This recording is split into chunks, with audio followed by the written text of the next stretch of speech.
I was standing there when the phone call came and the elementary secretary answered, and I could see her and hear her, and I could picture her saying, "What? There's a shooting in the high school?" And then kind of turning and looking at me and repeating it. "There's a shooting in the high school wing." On the morning of January 20th, 2017, a small-town school in the middle of Ohio experienced the unthinkable. Gunshots rang out in the high school hall, and so began a day that none of the staff, students, parents, or community members would ever forget. It's been over 5 years since West Liberty-Salem Schools was shocked by this shooting, and unless you were there or a part of the surrounding community, it's likely the first you're hearing about it. These are the accounts and feelings of 3 people that were affected by it, and each experienced what happened that day from a different perspective. I know firsthand the gravity of these responses because I also experienced it myself as a student. So I was a sophomore at the time. I was in English that morning, so I was like 1 or 2 rooms down the hall from where it happened. It was a pretty typical Friday morning. I remember I was really stressed because we had a chemistry quiz exam. I don't even know what it was at this point, so I was really stressed about that, talking to my friends about it. But yeah, it just felt like a normal Friday morning. I dropped my 3 children off at school that day, and I was almost back home when I received a phone call from my son telling me about the shooting. And that was probably one of the most scary times of my life. So in January of 2017, I was the high school and middle school principal. Between myself and assistant principal Andy McGill, we were the first 2, people on the scene in the bathroom after the shooting happened. I could go back to the first time we did Alice training, and I can remember them saying, "All right, we want the office personnel. You need to be the hub of information." So we'd want principals in the office, watching cameras, be in the eyes. And I remember the administrators saying, "Well, that's not going to happen. We would go wherever it's happening." And so, I think that was just second nature. Grab my radio, head that way to figure out what's going on. And in my mind, I'm hoping that it's not a shooting, that we had construction workers in the building, that somebody dropped a door or somebody's machine backfired or something. I guess that was my hope, but I would say I went down the hallway with the expectation that while I'm hoping it's not a shooting, it probably is. I think it was just an instant shock. It didn't feel real. It was definitely weird because I don't think I've ever heard a sound that loud, that close before.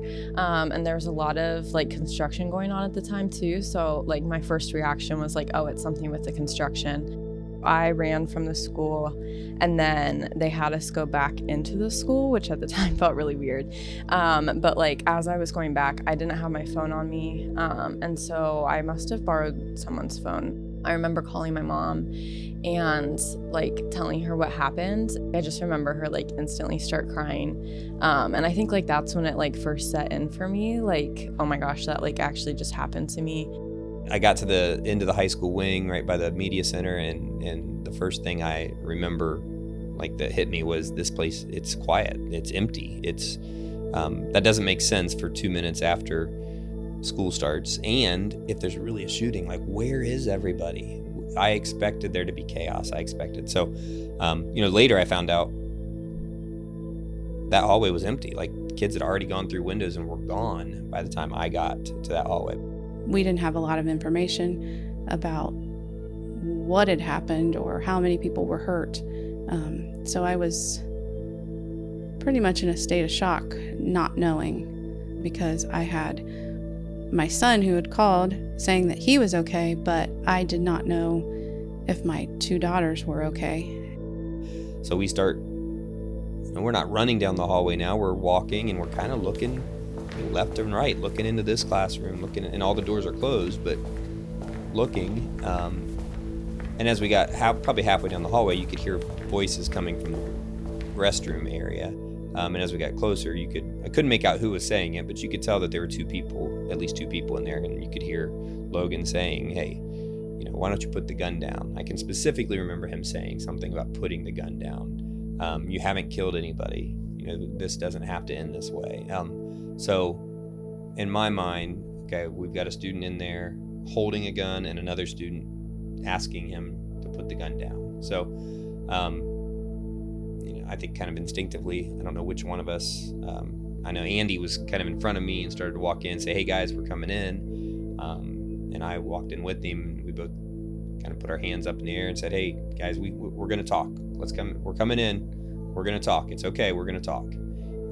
So we walked in and we saw Logan on the ground hurt, and we heard, we couldn't see the other student. He was in a stall, but we heard him say, I'm sorry. And he put a gun down, a shotgun, and slid it, on the tile floor, across the floor.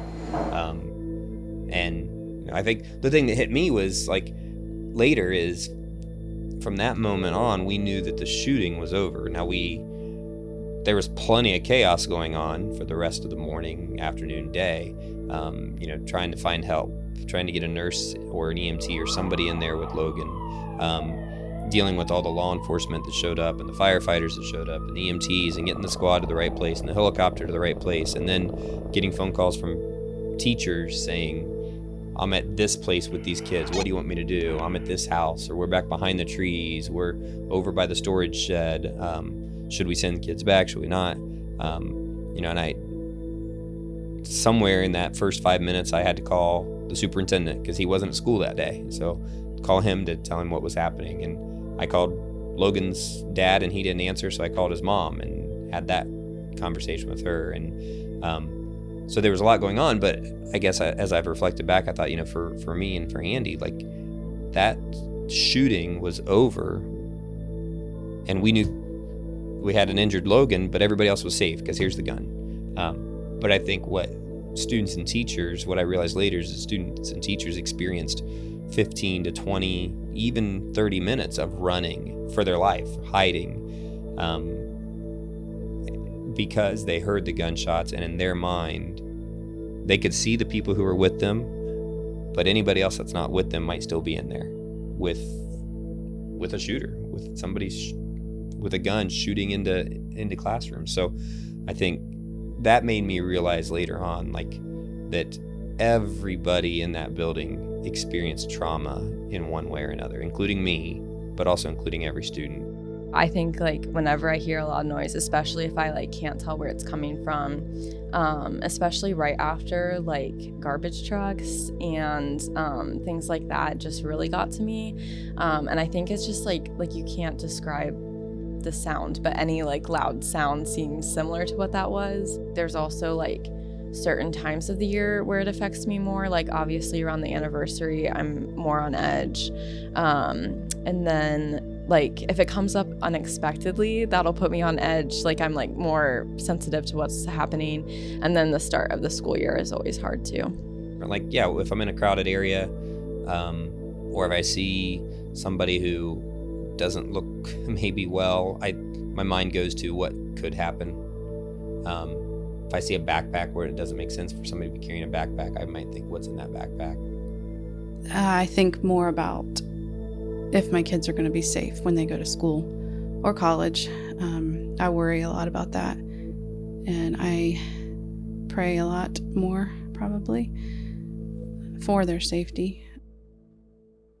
I think looking back, it grew me a lot as a person, and I wouldn't be the person that I am today had it not happened. And I think that there was a lot of growth that came from it, especially because it wasn't as bad as it could have been.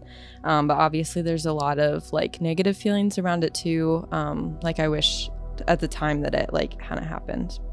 I think it is valuable to celebrate the way our community came together, the way the local community, the parents, embraced our student body, but also our neighboring communities, whether it's Mechanicsburg, Triad, Ben Logan, Bell Fountain, Indian Lake, Urbana, those schools, but also different places of employment. Mary Rattan Hospital did this, Ratal did that. There were so many ways that the community wrapped their arms around the school. And that was a good feeling. It's going to be fleeting, and you can't keep that feeling all the time, but I want to remember that feeling. I want our students to be able to recognize, like, oh, wow, that's pretty neat, you know? I think that there's just a certain bond I have with people from high school that I don't know if I would have kept in touch with some of the people that I have kept in touch with, in part because like we have shared that experience, and just like you can tell other people about it and they're always like, oh, I'm like sorry that happened to you, but like there's just a difference between like living through it with someone and like having someone that actually relates to it and gets it. I think gives you like a deeper relationship with them in some ways. The silver lining is just knowing that we don't have the promise of tomorrow, and we just need to love on our families as much as we can. I'll share one quick story. I had a conversation with a guy that I knew from college. He was a veteran, and I saw him at a football game the fall after it happened, and he said, Greg, I get it. It's traumatic. He said, but I just don't understand why it's, because I had told him how hard it is for our students and teachers, and he said, I just don't get why it's that hard. He said, you know, I was in Iraq. You know, I loaded my brothers in body bags into a truck. Like you know, that's real trauma. He said, I mean, what happened is bad, but it just doesn't seem like it should that have that kind of an impact. And I said, I understand where you're coming from, and I don't want to diminish what you experienced. I said, but don't take this the wrong way. You kind of signed up for that. You joined the Army. You were in Iraq. All these kids did was they came to school that day. Like, they shouldn't have to prepare to experience that at school. And I think it kind of took him back a little bit. It's like, oh, you're right. I hadn't thought about it that way. What happened in our school building that day is not fair to the students. Like, there's a whole level of innocence that was stolen from all of our students from kindergarten through 12th grade. Like, their world was shattered that day. And even though, like I said, even though nobody died, Logan was hurt really bad and he got better. I mean, but that doesn't change the fact that we're damaged in some ways. And I can remember having a specific conversation with my therapist, and he said, Greg, do you think you're a victim of trauma? I said, no, I wouldn't use that term. He said, okay, what would you say if somebody walked into your building and said, your kids are fine, they're not victims of trauma? I said, I'd be pretty upset with them. He said, well, then you need to give yourself the same grace that you're giving your students.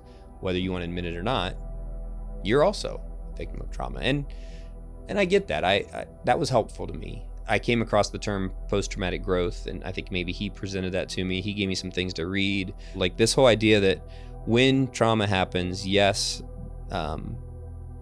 you can have stress, but you can also have growth.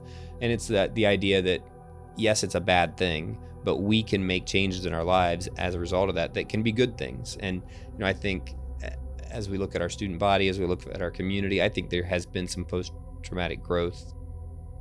My faith has changed. My faith in God, my walk with Christ has changed, and I think that experience definitely had an impact on that. So I think that's a form of post-traumatic growth. My personal faith grew a lot as a result of that day. I saw God a lot of ways in that day, and I think that's at that point in my life I was kind of on the edge about my faith, and then that day was kind of a turning point because it could have been so much worse than it was.